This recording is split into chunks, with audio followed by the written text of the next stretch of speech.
In my research, I've noticed a trend. Many returning citizens feel dehumanized. They don't feel like they have support. Their needs are not being met. No one truly understands them. This seems to be an epidemic. It is my hypothesis that the troubles that returning citizens have are due to a blatant disregard of social empathy in our society today. Constraints include things such as social stigma, lack of opportunities, absence of forgiveness by themselves and others, a lack of support system, isolation and mental health concerns, disengagement, and overall dehumanization. In the late 80s, early 90s, Ray Oldenburg, an urban sociologist, came up with the theory that we have many places that we spend time. First places are our home. Second places are our work. But there seems to be a lack of third places. Places that people can gather and talk and interact.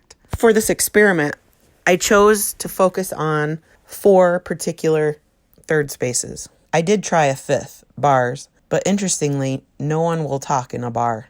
I went to different coffee shops, chain coffee shops, local coffee shops. I also went to a large mall. I went to a college campus. And I went to a couple of friends' houses during gatherings. For this survey, I wanted to assess perception and judgment based on first appearances, how those perceptions and judgments change when a social stigma is introduced, and then how they change yet again as a level of deeper understanding and knowledge is presented. I started out by showing 10 images. I began asking a series of questions, starting with their initial reactions, with no other information. And again, I asked them who looks trustworthy and untrustworthy based on first appearance alone. Then I introduced the social stigma of being incarcerated.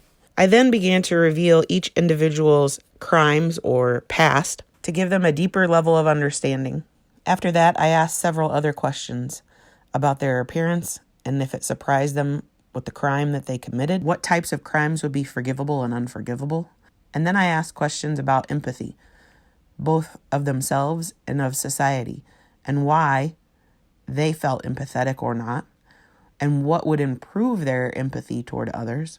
First impressions were pretty interesting. They stared at the photos and really tried to read faces, expressions, look in their eyes, use the surrounding environment to assess who these people could be, what their emotions were, and maybe a little of their backstory. I asked them who in these images they thought might have committed specific crimes. They did have very strong reactions to number 1 and number 8, based on the angry appearance in their faces. Then I asked them what kind of crimes are forgivable and what are not. I got a variety of answers here. And finally, I made some interesting conclusions. The indecent exposure crime, people either had a very funny reaction to, imagining someone they knew getting drunk and doing something like peeing out in public, or immediate worry that a child was involved.